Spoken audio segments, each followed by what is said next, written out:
வருஷமா 40 வருஷம் வந்துட்டு இருக்கேன். ஏன்னா நான் நடுமுறைமா சோழவந்தாருக்கு அடிக்கடி நமக்கு ரெஜிஸ்டர் ஆபீஸ் இங்க தான், நடுமுறைக்கு ரெஜிஸ்டர் ஆபீஸ் இங்க தான். அதனால அப்பப்போ இங்க வருவோம். நானும் 40 வருஷம் பாக்குறேன், 30 வருஷம் 40 வருஷம் பாக்குறேன். எந்த மாற்றமும் இல்லை, சோழவந்தான் தொகுதி அப்படியே இருக்கு. ஆனா இப்ப இனிமேல் மாற்றம் வரும். ஏன்னா நம்மளுடைய நீங்க போட்டு நீங்க வாக்களித்து நம்மளுடைய எம்எல்ஏவாக கருப்பையா அவங்களை தேர்ந்தெடுத்துக்கீங்க. உங்களுக்கு அது எல்லாத்துக்கும் நாங்கள் நன்றி சொல்லிக்கிறோம். நீங்க என்ன நினைச்சு வாக்களிச்சீங்களோ அந்த கருப்பை அவங்க நிறைவேற்றலாம். சோழவந்தான் தொகுதி உண்மையிலேயே தேவையான அனைத்து விஷயங்களும் இது வரைக்கும் யாரும் சோழவந்தான் தொகுதி எந்த போக்கஸும் பண்ணல, எந்த மாற்றமும் இல்லை. நானும் 30 வருஷம் சொல்லி வந்து எப்படி இருந்தாலும் அதே மாதிரி அதே ரெஜிஸ்டர் ஆஃபீஸ் அதே காணல அப்படியே தான் இருக்கு. ஒன்னே ரயில்வே ஸ்டேஷன் மட்டும்தான் முன்னாடியே வந்துச்சு. ரயில்வே ஸ்டாப், அதாவது பெரிய வர்ற எக்ஸ்பிரஸ் ரயில்லாம் ரயில்வே ஸ்டாப் வந்தும் டெவலப் பண்ண விடாம வச்சிருச்சு சோழவந்தான் தொகுதி மட்டும்தான். திமுக இருந்தாலும் சரி, அதிமுக இருந்தாலும் சரி, யாரு இருந்தாலும் இது வரைக்கும் எதுவும் செய்யல. ஆனால் இனிமேல் நம்மளுடைய தமிழக வெற்றி கழகம் சார்பாக சோழவந்தானுக்கு தேவையான எல்லா விஷயத்தையும் என்னென்ன வேண்டுமோ எல்லாத்தையும் செஞ்சிருப்பாங்க. டெய்லி வந்தா செக்ரட்டரியேட்ல அவங்க எம்எல்ஏ வந்தா எல்லா மினிஸ்டர்ஸும் எங்க தொகுதிக்கு அது வேணும் இது வேணும் ஒரு லிஸ்ட போட்டு பஸ் ஸ்டாப்ல ஆரம்பிச்சு ரோடு ஆரம்பிச்சு தொகுதிக்கு என்னென்ன தேவையோ எல்லா அமைச்சர்களையும் பார்த்துட்டு இருக்காங்க. 2 வருஷத்துல சோழவந்தான் தொகுதிக்கு என்ன வேணுமோ எல்லாத்தையும் செஞ்சு இப்படிப்பட்ட ஒரு எம்எல்ஏ தேர்ந்தெடுத்துக்கு உங்க எல்லாருக்கும் என்னுடைய நன்றியை தெரிவிச்சுக்கிறோம். கண்டிப்பா நீங்க எல்லாம் இன்னைக்கு தமிழக மக்கள் முழுவதும் எந்த எண்ணத்துல ஒரு பெரிய மாற்றத்தை விரும்பி வாக்களிச்சீங்களோ அந்த மாற்றம் இப்பயே நடக்காம 3 மாதமாக 100 நாள் சாதனையாக பல திட்டங்கள் நிறைவேற்றப்பட்டது. எல்லாமே மக்கள் திட்டங்கள். இது வரைக்கும் 70 வருஷத்துல அமைச்சர்களா இருக்கட்டும், எம்எல்ஏ இருக்கட்டும், அதிகாரிகள் இருக்கட்டும், எல்லாரும் வந்து மக்களுக்காக வேலை செய்து இந்த 100 நாள் தான். இது மாதிரி மந்திரிகள் யாரும் பார்த்திருக்கீங்க? மந்திரிகளை பார்த்திருப்பீங்களா? நம்ம தொகுதியில எம்எல்ஏ பார்த்திருப்பீங்களா?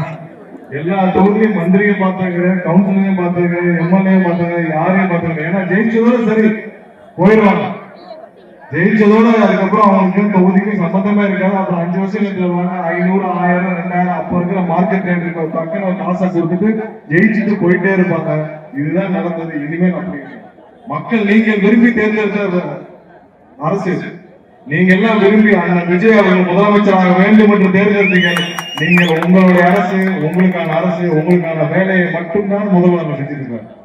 எல்லாரும் சொன்னாங்க என்னன்னா இப்படி ஒரு முதல்வர் ஏதோ ஒரு வாரம் காலையில சீக்கிரம் வந்துடுவாங்க அப்புறம் போயிடுவார்னு பார்த்திருக்காங்க. தினமும் காலையில 9 மணிக்கு வந்துடுறாரு தலைமைச் செயலருக்கு. 9 மணிக்கு வந்தாங்கன்னா 4 மணி 5 மணி வரைக்கும் முழுவதுமாக எல்லா துறையும் ரிவ்யூ பண்ணிட்டு அதுக்கப்புறம் தான் முடிச்சுட்டு கிளம்புறாரு. எல்லா நாளும் வேணும், சனி ஞாயிறு எல்லா நாளும் கோப்புகள் அத்தனை ஒரு நாளைக்கு 100, 200, 300, 400 ஃபைல் இருக்கும். எல்லாவற்றையும் உட்கார்ந்து பொறுமையாக எல்லாத்தையும் பார்த்து எல்லாத்தையும் எந்த விஷயத்தையும் எதையும் புறந்தல்லாமல் மக்களுக்கு தேவையான அனைத்தையும் செஞ்சுட்டு இருக்கிறாங்க. இப்பெல்லாம் எல்லாரும் ஊழல்வாதிகள் சொல்றாங்க, அவங்களுக்கு பாதுகாப்பு இருக்கு, எம்எல்ஏங்களுக்கு பாதுகாப்பு. சட்டசபையில ஒரு சில எம்எல்ஏ எல்லாம் பேசுறாங்க, எதுக்கு ஊழல் செஞ்சு மக்கள் பணத்தை கொள்ளையடிச்சு நீங்க எல்லாம் வந்து பல ஆயிரம் கோடி சம்பாதிச்சு வச்சவங்களுக்கு மக்கள் பணத்தை யார் யாரு கொள்ளையடிச்சாங்களோ, மக்களுக்கு எதிரான செயல்களை செஞ்சாங்களோ ஆதாரம் இருந்தால் கண்டிப்பாக வழக்கு தொடுக்கப்படும். யாரும் மக்கள் பணத்தை மக்கள் வரி பணத்தை கொள்ளையடிச்சு தப்பிக்க முடியாது. அவங்க மீது கண்டிப்பாக வழக்கு தொடுக்கப்படும். வழக்கு தொடுத்துட்டு விசாரணைக்கு போயிட்டு வந்தா ஏதோ பழி வாங்கலாம். உங்க எல்லாம் பழி வாங்க வேண்டிய அவசியம் எங்களுடைய முதல்வர் கிடையவே கிடையாது. தப்பு பண்ணிருக்கீங்க, தப்பு பண்ணா கேஸ் போடதான் செய்வாங்க. மக்கள் வரி பணம்ல சும்மா இல்ல, மக்கள் வரி பணத்தை கொள்ளையடிச்சு நீங்க 500 கோடி 1000 கோடி கொள்ளையடிப்பீங்க. அதை பார்த்துட்டு விட்டுட்டு இருக்க முடியுமா? அதெல்லாம் கண்டிப்பாக தேவையான அளவுக்கு வழக்கு தொடுக்கப்படும். விசாரணை கூப்பிட்டா போய்தான். மக்கள் பணத்தை கொள்ளையடிச்சா லஞ்ச ஒழிப்புத்துறையா இருக்கட்டும் யாரா இருந்தாலும் விசாரணைக்கு போய்தான். யாரும் உங்களதான் பலியாங்க, அப்படிதான் மக்களே பலி வாங்கிட்டாங்க, அடிச்சு துவைச்சு வெளியே போட்டாங்க மக்கள் இந்த தேர்தல். இதே நாங்க வேற தனியா வந்து பலி வாங்கலாம், உங்களெல்லாம் பலி வாங்க வேண்டிய அவசியமே கிடையாது. அதை மக்களே செஞ்சுட்டாங்க. நீங்க இத்தனை வருஷம் மக்களை பார்த்து என்னென்ன கொள்ளையடிச்சீங்க என்னென்ன பண்ணீங்க புரிஞ்சுன்னா உங்களை தூக்கி வெளியே போட்டாங்க. இனிமேல் அடுத்த வர்ற தேர்தல்ல இது வரைக்கும் புரட்சி தலைவர் வந்து இந்த டிஎஸ்எஸ்சி திமுக ஒழிச்சு கட்டுறேன்னு சொன்னாங்க. அதுக்காக தான் கட்சியை ஆரம்பிச்சாங்க. அம்மா வந்து தன்னுடைய வாழ்நாள் முழுவதும் எங்களுக்கு புரட்சி இருந்தது அந்த டிஎஸ்எஸ்சியை ஒழிச்சு கட்டணும்னு வாழ்ந்தாங்க. ஆனா இப்போ உங்களுடைய அண்ணன் விஜய் அவர்கள் அந்த டிஎஸ்எஸ்சியை ஒழிச்சே கட்டிட்டாரு. தூக்கி மூட்டை கட்டி வெளிச்சாரு. இனிமேல் அந்த அறிவாலயத்தை வெள்ளையடிச்சு வாழைக்கு தான் வரணும். அறிவாலயத்தை இன்னொரு 2 வருஷத்துல பாத்தீங்கன்னா ஒவ்வொரு பொருளா அறிவாலயத்தை வெள்ளையடிச்சு புதுசா வெள்ளையெல்லாம் அடிச்சு பார்ட்டிஷன் எல்லாம் போட்டு வாடகை கூப்பிட்டு நீட்டா அந்த குடும்பம் உட்காந்து சம்பாதிக்க வேண்டியதான். வேற எந்த வாய்ப்பும் இல்லை. அங்க வேற எந்த கட்சிக்காரங்க வந்து கட்சி நிறுத்த போறது இருக்கிற கட்டடத்தெல்லாம் வாடகை கூப்பிட்டு அந்த முரசொலி ட்ரஸ்ட் இருக்கும். அந்த ட்ரஸ்டுக்காக தான் இவ்வளவு போட்டியும். அந்த முரசொலி ட்ரஸ்ட கைப்பற்றுறதுக்கு அதெல்லாம் எல்லா சொத்தும் இருக்கு.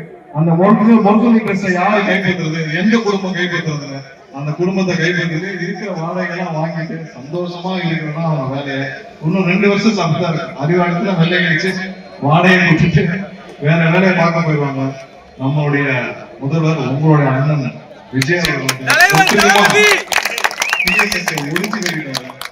மக்களுக்கு தேவையான அரசு, மக்கள் அரசு, உங்களுடைய அரசு உங்களுக்கான வேலையை செய்யும். ஒவ்வொரு வருஷமும் உங்களுக்கு என்ன தேவை எல்லாம் கிடைக்கும். சோழவந்தான் தொகுதி சிறப்பாக எல்லாம் மக்களுக்கு கிடைக்கப்பட்டு இருக்க வேண்டும். அதனால என்ன செய்ய வேண்டுமோ உங்க எம்எல்ஏ வந்து தினமும் அதான் பண்ணிட்டு இருக்காரு.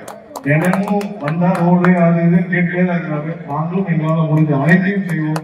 கண்டிப்பாக இந்த 5 வருஷத்துல மிகப்பெரிய ஒரு மாற்றத்தை கொண்டு வரும் அளவிற்கு தேவையானதை செய்வோம். இந்த கூட்டத்திற்கு வருகை கொடுத்த உங்கள் அனைவருக்கும் என்னுடைய நன்றியை தெரிவித்துக் கொண்டு அடிக்கடி